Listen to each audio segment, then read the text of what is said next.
आशुतोष, क्या ये आस्था के नाम पर एक कंपेटिटिव पॉलिटिक्स हो रही है? भगवान को चुनावी दंगल में उतार दिया और सबने अपने अपने भगवान चुन लिए।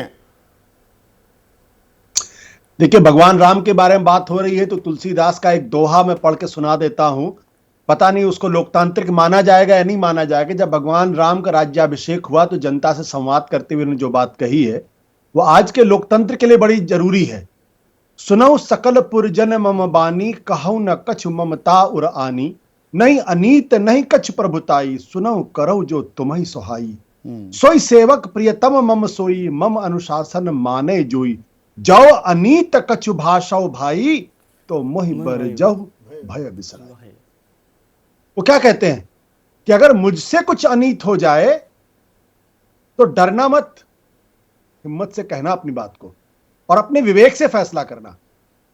ये जो तुलसीदास की जो चौपाई है, अगर इसको तमाम राजनीतिक दल और सत्ता के शीर्ष पर बैठे हुए लोग अगर स्वीकार कर लें और उसको अपने जीवन में उतार लें तो मुझे लगता है कि असली लोकतंत्र यहां से आएगा।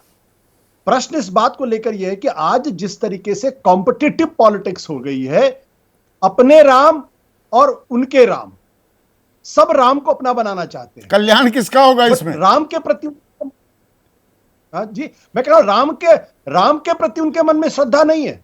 श्रद्धा यह है कि राम का इस्तेमाल करके कैसे वोट हमारी तरफ चलाए, यह सारी कोशिश है। तो कोई आदमी ये नहीं कह रहा कि मैं भगवान राम के खिलाफ हूं, मैं राम मंदिर बनने के खिलाफ हूं। कोई ये कह रहा कि चूंकि इस पूरा प्रयोजन राजनीतिक वजह से हो रहा है इसलिए हम इसके खिलाफ है।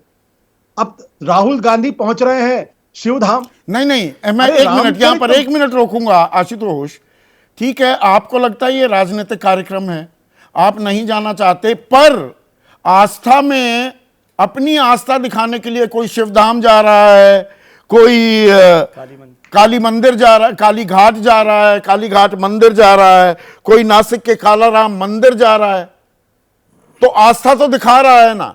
लड़ाई आस्था पर आ गई क्या 24 की? देखिए संदीप, एक बात बहुत स्पष्ट है कि जिस भी जगह पे, जिस भी वक्त में धर्म आधारित राजनीति हुई है उससे देश का भला कभी नहीं हुआ है। और मैं ये बात पूरी मजबूती के साथ कहना आज ये बात कहना मुझे लगता है कि थोड़ा सा कटु भी है और लोगों को लगेगा कि ये इल टाइम्ड भी है। बट अगर आज ये बात नहीं कही जाएगी तो शायद कब कही जाएगी।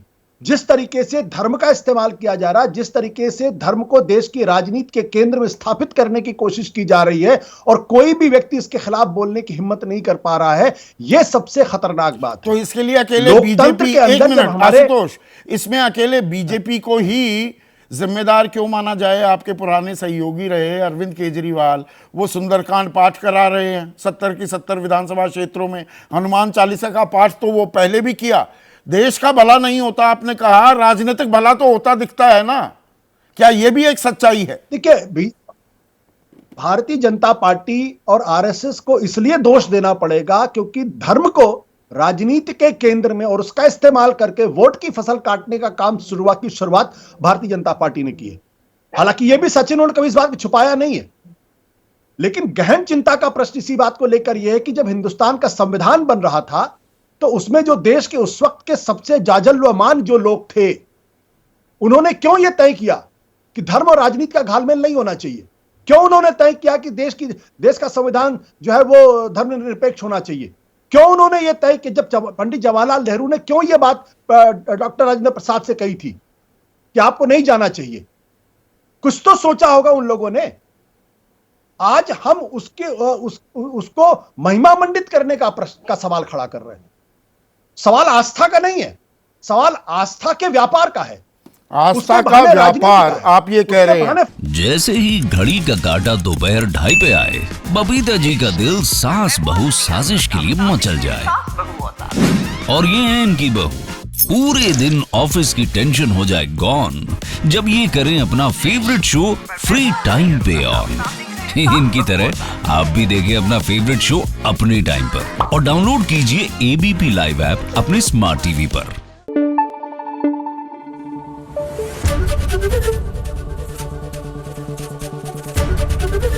एबीपी न्यूज, आपको रखे आगे।